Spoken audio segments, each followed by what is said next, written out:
Vamos a escuchar a la doctora Mónica Bré, que es miembro también del Comité de Bioética y del Comité de Ética en Investigación del Hospital General de Niños Pedro de Elizalde. Gracias. Bueno, la verdad que una pregunta que hizo Patricia, ¿por qué investigamos? También hay una pregunta que es ¿por qué no investigamos? Hay temas que no tienen una jerarquía, como dijo la doctora Peralta. ¿Por qué no se investiga en Chagas? ¿No es cierto? Y el tema de investigación y medio ambiente es un tema que siempre parece que le toca al vecino o le toca al que está al lado de la fábrica. No nos toca a nosotros. De hecho, en muchos hospitales donde se hace salud ambiental, se pierde en un cuartito en el fondo a la derecha cuando a veces no hay ni siquiera importancia de este tema, ¿no es cierto? Pero lo vamos a simplificar con dividirlo en un ambiente natural y un ambiente construido, que es lo que son los elementos o procesos hechos por el hombre.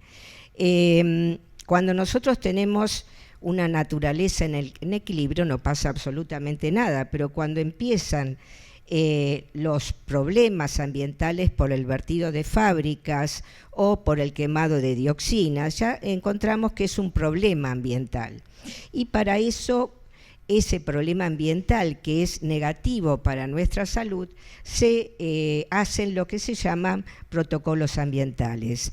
Entonces, tenemos que tener en cuenta el calentamiento global, que hemos tenido hace poquito muchísimos incendios, contaminación del aire, la deforestación indiscriminada, la pérdida de muchas especies y la contaminación a causa del plástico como un ejemplo de lo que es la contaminación por químicos.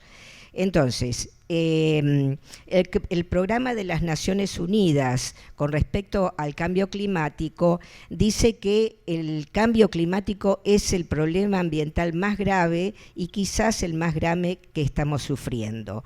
Además, la atmósfera es de todos, no es de un solo sector, ¿no es cierto? Entonces, los protocolos ambientales son acuerdos nacionales o internacionales para regular el efecto nocivos de los químicos o contaminantes sobre la salud nuestra, digamos, ¿no? Y bueno, este año se va a realizar la conferencia en Egipto entre los días 8 y 18 del 2022, la conferencia anual de cambio climático y afección sobre la salud humana. Pero el 28 de julio del 2022 se declara, la organización la ONU declara que el medio ambiente saludable es un derecho humano. Entonces, a tener importancia que esto tiene jerarquía, aunque nosotros pensemos que le toca a otro. Hay una triple emergencia sanitaria planetaria, que es el cambio climático, al cual es tan rápido que nosotros no nos podemos adaptar, ni nosotros ni ningún ser vivo. Hay una pérdida de la biodiversidad, hay 1 millón de especies en extinción, y el tema de la contaminación y el tratado de los residuos es un tema muy importante. De tal manera que tenemos que cambiar un poco el pensamiento y pensar que estamos en una sola tierra, ¿no es cierto? Hay una serie de procesos que se imbrincan entre sí para provocar toda esta contaminación ambiental. Para no ahondar demasiado y aburrir, digamos, los contaminantes atmosféricos,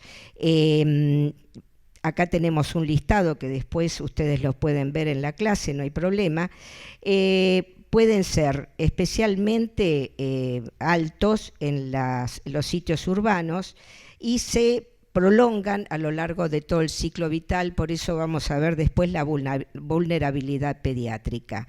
Aumenta la mortalidad y acá hay un tema donde se ve que hay un aumento del 20% de la incidencia de enfermedades atribuibles a los factores medioambientales. Y en este trabajo se subraya que el tercio de las muertes en el grupo etario de 0 a 19 son por factores medioambientales por contaminación. Entonces, se ha incrementado en toda Europa el 10% de casos de asma y alergia, aumentó la morbimortalidad de enfermedades cardiovasculares y respiratorias por los cambios, la ola de calor y temperaturas extremas, y no olvidarse que hay una implantación de vectores debido a los climas más tropicales, con el aumento del dengue, de enfermedad del Nilo, etcétera. El cáncer de piel ha aumentado muy importante con respecto a la pérdida de la capa de ozono. Asimismo, el cáncer, la leucemia y las quemaduras por lesiones radiológicas. No olvidarse la exposición al ruido, que produce trastornos auditivos, que ha aumentado muchísimo, y los fitosanitarios y los plaguicidas, que son dan alteraciones en la reproducción. Por último, quería mencionar unos 5 minutitos sobre lo que son los alteradores endocrinos. No sé si los conocen, pero son sustancias que están en el medio ambiente, producidas por el hombre, que interfieren en la producción de hormonas. Las hormonas son masculinas, femeninas, tiroideas, suprarrenales, hipofisarias, etcétera, etcétera, etcétera. Es decir, que estos contaminantes alteran esa producción, o la inhiben o la estimulan, de manera tal que es una sustancia exógena, ¿no es cierto? Esto fue descrito por libros de biólogos o zoólogos ya en los años 50, con muertes de especies por alteraciones y malformaciones en los órganos reproductivos. ¿Qué características tiene? Actúa a muy baja dosis, es decir, no es como un veneno que a más dosis tiene más efecto. Esto a menos dosis puede producir un gran efecto. El que hace pediatría sabe que la pubertad precoz en las niñas con menstruaciones en menores de 8 años ha aumentado terriblemente. Entonces, hay que tener en cuenta que estamos expuestos a mezclas, es decir, que no hay un solo tóxico, como cuando hay un químico de una fábrica. El momento de exposición es crucial, es decir, el momento, ya vamos a ver un trabajo de la Sociedad de Pediatría, los 1000 primeros días es fundamental, porque en ese momento se produce la enfermedad del adulto, al que todos estamos expuestos. Son bioacumulativos, es decir, que la presencia o la relación con el tóxico es en un momento, pero se acumulan a través de los años. Cuando nosotros hacemos una historia de salud, digamos, los endocrinólogos preguntamos bastante eso de los disruptores endocrinos. Siempre se pregunta dónde trabaja la madre o el padre, porque eso se absorbe y está en el medio ambiente familiar. No es aceptable ningún límite, como si los cancerígenos. Si ustedes ven, es decir, está muy diseminado dentro de lo que nosotros vivimos cada día. Ahí están las dioxinas de las fábricas, en los plásticos, los ftalatos, los retardantes de flama, los fenoles, los policloranos, los pesticidas y los hidrocarburos. Pero bueno, la lista es larguísima, así que no los quiero aburrir. Pero ¿cómo toman contacto con nosotros? Por la piel, por el aire, la respiración, por la comida, por el agua. Es decir, que muchos son las vías de ingreso de estos disruptores. Les voy a nombrar algunos de ellos, porque la lista es muy larga, como ya dije. Está un producto farmacéutico que se usaba en los años 40, plaguicidas, químicos industriales, dioxinas, pesticidas, como estaba el DDT, que aún persiste. Hay un tema interesante con el hecho de ser ejemplificador en cuanto a cómo persiste esto a través de las generaciones. En los años 40, 1940 al 70, se usó el dietilvestrol para prevención de abortos. Se vio que las hijas de mujeres tratadas con este medicamento aumentaba la incidencia de adenocarcinoma de células claras de vagina. Entonces, el Instituto Nacional del Cáncer lo que inició es un seguimiento de estas madres, hijas e hijos, porque también afecta al varón. Acordarse de los plaguicidas, la lista es impresionante. Las fumigaciones que antes ponían al banderillero abajo, ¿no es cierto?, para decir dónde tenía que fumigar. Los PCB, digamos, los transformadores antiguos tienen PCB y es terriblemente tóxico. Los ftalatos, fíjense que están en todas las envolturas, en packaging de alimentos, productos de limpieza, materias de construcción, insecticidas. Es decir, lo que pasa es que recibimos de todos estos elementos, recibimos pequeñas dosis todos los días que están en el medio ambiente. El bifenol A es un estrógeno sintético, es decir, que toma el puesto del estrógeno, que están en las botellas, los anteojos, etcétera. Este sí lo tenemos todos los días. Por eso hay algunas botellas que ya dicen que en las etiquetas 3, 6 y 7, si triangulito, no debe ser consumido, porque tienen bifenol. Bueno, esto es un estudio que hizo el Hospital Italiano recolectando orinas en embarazadas para medir el bifenol y encontraron que tenían valores superiores a otras publicaciones. Y concluyeron que el 87% de las mujeres de este estudio presentaban bifenol en su orina. Eso es un tóxico y eso pasa al embrión, con los efectos deleterios que tiene con él. No olvidarse de las cremas tienen parabenos, por eso ahora aparecen las cremas sin parabenos, pero los parabenos lo hemos recibido muchísimo tiempo, y los filtros solares. El problema de los filtros solares es que uno no va a encontrar en la etiqueta el químico que lo compone, así que mucho a veces no nos podemos cuidar. Recordando siempre la vulnerabilidad pediátrica con el hecho de que el niño tiene un metabolismo distinto, no se puede desechar de los tóxicos tan fácilmente, hay que tenerlo en cuenta. Además, el niño toca todo, si tiene un comportamiento especial, como así los adultos, los adolescentes. Ya dijimos que esto,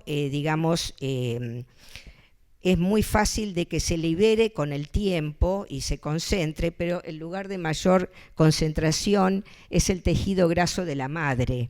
Así que esto es importante, que lo que la madre reciba, esto es muy importante para los obstetras, lo que la madre reciba es lo que le va a pasar al bebé, ¿no es cierto? Bueno, esto es, no vamos a ahondar en esto, pero es la exposición laboral que hay que tenerla en cuenta. Se describen enfermedades como la pubertad precoz, que ya dijimos, el cáncer de mama, porque como esas son sustancias estrogénicas, entonces aumenta el cáncer de mama. Pero también en el hombre, lo que se ha visto en los niños, nosotros vemos muchos chicos con falta de descenso testicular o criptorquidia, relacionados con la interferencia de estos disruptores en el desarrollo del niño, en la etapa embrionaria. Algunos describen malformaciones, muerte embrionaria. Sí se ha visto la disminución de la calidad de esperma y de testosterona relacionado con esto, porque si son estrógenos son antiandrógenos. Bueno, sí que nos toca a todos. Esta es una agencia europea de sustancias y mezclas químicas que ha realizado un registro. En ese registro se anotan todas las sustancias que posiblemente afecten a la salud humana, y lo subrayé ahí porque son sustancias muy preocupantes, potencial impacto, es decir, ya no hay que demostrarlo, sino si es algo potencial también tiene que anotarse en este registro, donde el fabricante tiene que sustituir esa sustancia química. Estas son algunas de las sustancias que, hay un montón de sustancias que producen esto, pero bueno, son de toxicidad reproductiva, así que afecta mucho a la embarazada y a su bebé. Entonces, los datos a tener en cuenta son contaminantes que actúan sobre el embrión, el feto, y después se pueden inclusive traducir en la progenie. El momento de exposición es definitivo, es muy importante, y como dije antes, se puede manifestar en la adultez. Acá está el esquema de la latencia entre la parte embrionaria y la adultez. Muchos son persistentes. En el convenio de Estocolmo, que se firmó en 2001, entró en vigor varias sustancias, que es la docena sucia, pero posteriormente, que eso siempre se va adaptando, el 2009, entró dentro de los elementos el lindano. El que hizo pediatría sabe que el lindano se usó muchísimo como pediculicida. Y bueno, ahora no se usa, pero estamos viendo lo que hicimos antes. Yo tuve muchas chicas con pubertad precoz y telarca, que es la formación de mamas exageradas por lindano. Lo que pasa es que uno lo tiene que pensar retrospectivamente. Otro tema es que estos disruptores tienen un efecto de alterar la expresión de genes, es decir, no altera el gen en sí, pero afecta la expresión de los genes con la metilación o modificación de histonas. Es decir, que ya hay una transmisión de la herencia de toxicidad. Ya ni siquiera es al hijo, sino que se transmite por este efecto transgeneracional, ¿no es cierto? Epigenética transgeneracional. Y acá hay un trabajo con respecto al dietilvestrol, donde los nietos de las madres, de las abuelas que recibieron el dietilvestrol, tuvieron un aumento de hipospadias, es decir, malformaciones en el aparato genital. Entonces, acá tenemos algo que cambia un poquito la cabeza, que es el principio precautorio, que es el que se usa ahora más con respecto a la salud ambiental. Es decir, hay medidas protectoras, pero sin que se cuente aún con una prueba científica definitiva de tal riesgo, porque lo que se trata es de prevenir estas enfermedades, ¿no?